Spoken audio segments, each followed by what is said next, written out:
आई रेसिपीमध्ये सगळ्यांचं स्वागत आहे। आज आपण आहे ना करंजी बनवणार आहोत। तर करंजी बनवण्यासाठी जे लागणारे साहित्य आहे ते मी इथे काढून ठेवलेलं आहे ओट्यावर, ते तुम्हाला दाखवत आहे। बघा, एक वाटी जो खोबऱ्याचा किस आहे हा मार्केटमध्ये मिळतो तो आहे। दुसरा एक वाटी जे नारळ आपलं असतं सुकं त्यातला किसून मी मिक्सरमधून काढून ठेवलेलं आहे। नंतर एक वाटी बारीक रवा घेतलेला आहे। नंतर हे बघा, हे आपल्याला ड्रायफ्रूट जे लागणार आहे त्याच्यामध्ये करंजीमध्ये टाकणार मनुके आहेत, काजू आहे, बदाम आहे, पिस्ता आहे। ते हे सगळ्यांचं मी बारीक पीस करून म्हणजे त्यामध्ये ड्रायफ्रूटसाठी ठेवलेलं आहे। नंतर आहे खसखस घेतलेले आहेत 1 चमचा। नंतर हे 2 चमचे मी चारोळी घेतलेले आहे आणि 1 चमचा बेसन पीठ घेतलेलं आहे। नंतर मिल्क पावडर घेतलं आहे 1 चमचा आणि वेलची पावडर अर्धा चमचा घेतलेला आहे आणि ही साखर आहे पाव किलो आणि तूप आहे। एवढंच साहित्य आपल्याला प्रथम कशाला सारण करण्यासाठी लागणार आहे। तर आपण सारण करताना ना आता ही प्रोसेस आपली चालू करणार आहोत। पहिला गॅस चालू करायचा आहे, नंतर पॅनमध्ये आपण हे बाकीचे जे आहे जिन्नस हे सगळे आपण काय करणार आहोत भाजून घेणार आहोत। चला स्टार्ट करूया। आता आपण रवा भाजून घेत आहोत।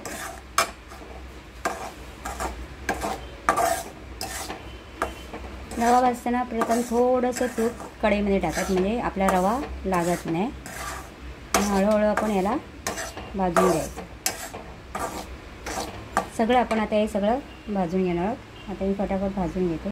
सर्वात महत्त्वाचं म्हणजे ना करंजीचा रवा आहे ना पूर्ण भाजून घ्यायचा। कच्चा राहिला ना तर करंजी टेस्टी नाही लागत।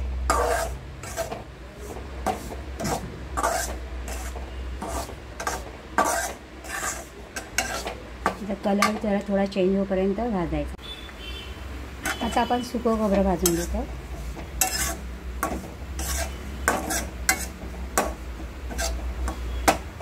गॅस कमी ठेवायचा नाही तर लागतं। हे बघा, आपण हे सगळं भाजून घेतलेलं आहे। खोबरं भाजलं, रवा भाजला, खसखस भाजली, सगळं भाजलेलं आहे। तर ड्रायफ्रूट आणि वेलची आणि हे आपल्याला बाकीचं टाकायचं। थोडं थंड झालं ना हे आपल्याला ह्याच्यामध्ये आता हे वेलची आणि मिल्क पावडर हे आपण हे थंड झाल्यानंतर टाकायचं। हे गरम आहे, मला सगळ्यांना मिक्स करायचं आता। आणि नंतर याच्यामध्ये आपली जी साखर आहे 2 वाटी साखर टाकायची याच्यामध्ये। आपण सारण करत आहोत।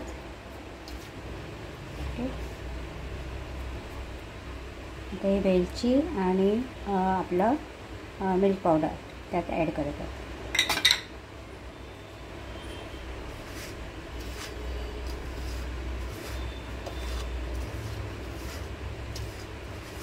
हे सारण आता याच्यामध्ये आपल्याला हे थंड झालं की मग साखर टाकायची। गरम याच्यामध्ये साखर टाकायची नाही, ते गाठी होतात।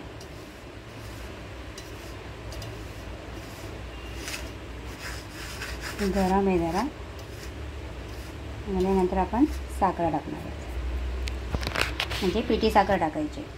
हे सारण तयार झालेलं आहे। आता याच्यामध्ये आपले हे ड्रायफ्रूट आपण ठेवलेले आहे ते यामध्ये मिक्स करायचं। चवीनुसार मीठ टाकायचं आणि हे सगळं मिक्स करून आपण आता याच्यामध्ये आपल्याला 1 वाटी साखर टाकायची, पिठी साखर टाकायची आणि ते मॅश करायचं। त्याला आपण मॅश, हे सगळं सारण आहे ना पाव किलोचंच आहे सगळं, 1 वाटीचंच। बघा 1 वाटीचं आहे पण किती झालं, अर्धा किलोच्याही वर झाले हे सारण। इथलं एवढं सारण झालेलं आहे म्हणजे आपण पाव म्हणजे 1 वाटी घेतलं तरी अर्धा किलोच्याही वर होतं आपलं सगळे। म्हणजे आपण जेवढे सामुग्री घेतो तेवढं जास्ती होतं ते, त्यामुळे असे 1 वाटीचंच करायचं म्हणजे जास्ती अर्धा 1 किलोपर्यंत होऊन जातं। अशा पद्धतीने आपलं हे पुरं सारण तयार झालेलं आहे आणि हे सारण आहे ना आपण डब्यामध्ये भरून ठेवलं।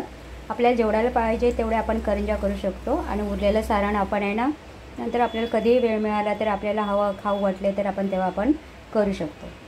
आणि मस्तपैकी 3 महिने सारण हे राहतं, छानपैकी झालेलं आहे। आता आपण ह्याला थोडं थंड म्हणजे असं आत्ताच हे केलेलं आहे ना थोडं बाहेर ठेवायचं फॅनखाली आणि नंतर मग डब्यामध्ये भरून ठेवायचं। आता आपल्या करंजीची प्रोसेस चालू होणार आहे। आपण करंजीचं पीठ आता मळालेलं आहे। आता आपण करंजी करणार आहोत। करंजी करण्यासाठी लागणारं साहित्य बघा काय, आपण पाव किलो पीठ घेतलेलं आहे मैद्याचं।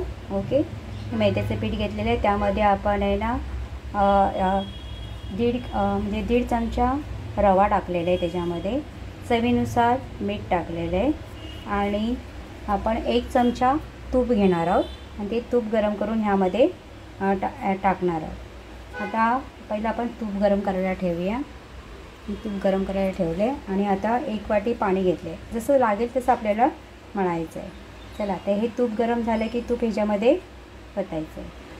तूप गरम झालं की आपण ह्याच्यामध्ये ॲड करणार आहोत आणि हळूहळू म्हणजे हात घालायचा नाही ह्याच्यामध्ये, नाही तर हात भाजेल, तर आपण चमच्यानेच मिक्स करणार आहोत। गरम झालेले आणि गरम गरम तूप आपण ह्याच्यावर टाकायचं पिठावर आणि नंतर मग आपल्याला चमच्याने हे मिक्स करायचं। हात घालायचं नाही, हात हे गरम असतं। आपण पाव किलोच्या करंज्या करत आहोत। आपण सारण आपलं तयार झालेलं आहे, त्याचं मॅच करायचं चमच्याने। त्याच्यानंतर थंड झालं की हाताने मॅच करायचं। हे आपण पीठ मळत आहोत।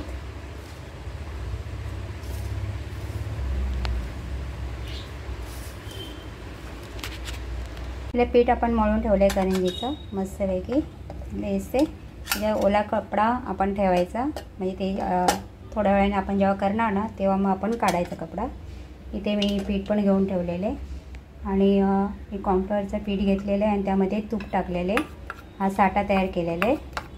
आपण ते साठा लावून करंजी करणार आहोत। ओके, चला आता आपली करंजीची प्रोसेस चालू होणार। हे आपण आता साठा तयार केलेलंच आहे। आता आपण करंजी करायला घेत आहोत। तर पहिले असे 3 गोळे करायचे आणि हे लाटून घ्यायचे एकावर एक। आपण प्रथम लाटून घेऊया। हे अशा आपण पोळ्या केलेल्या आहेत। आता ह्याच्यावर आपल्याला साठा लावायचा आहे। एकावर एक साठा असं लावून घ्यायचा हाताने।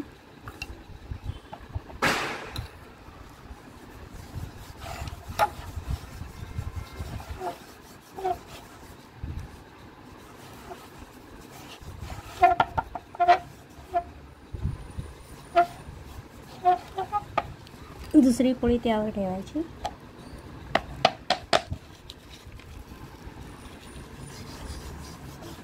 मी तर बसून करत आहे ना, त्यामुळे तुम्हाला असं दिसते व्हिडिओ।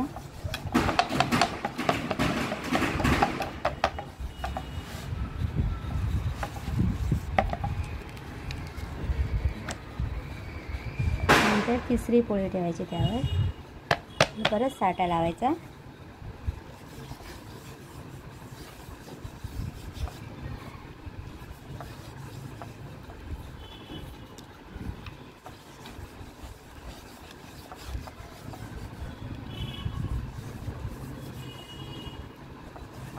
साठा लावून झाला की पटकन आपण झाकून, म्हणजे असं त्यावर काहीतरी झाकण ठेवायचं, म्हणजे आपण फॅनच्या खाली करतो ना त्यामुळे ते सुटतं। पटकन असं झाकून ठेवायचं। आणि आता हा साठा आपला लावून झालेला आहे, तर आपण याला एकदम हळूहळू याला पॅक करायचं।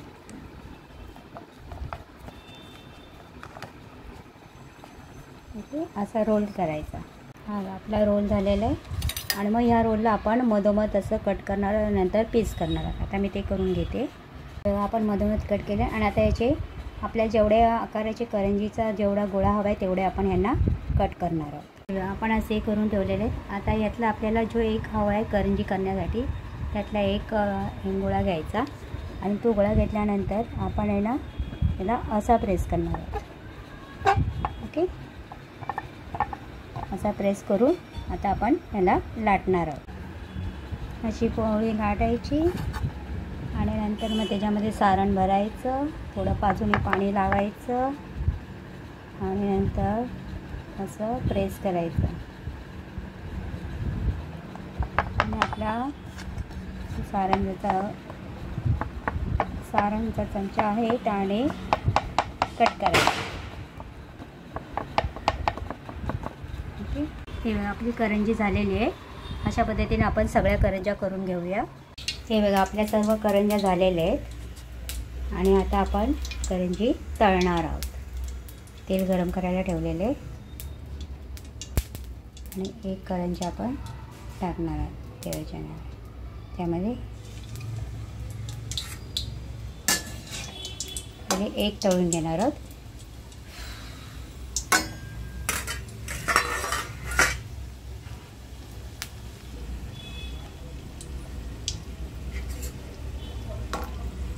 करंजी एकदम लालसर होईपर्यंत तळायचे.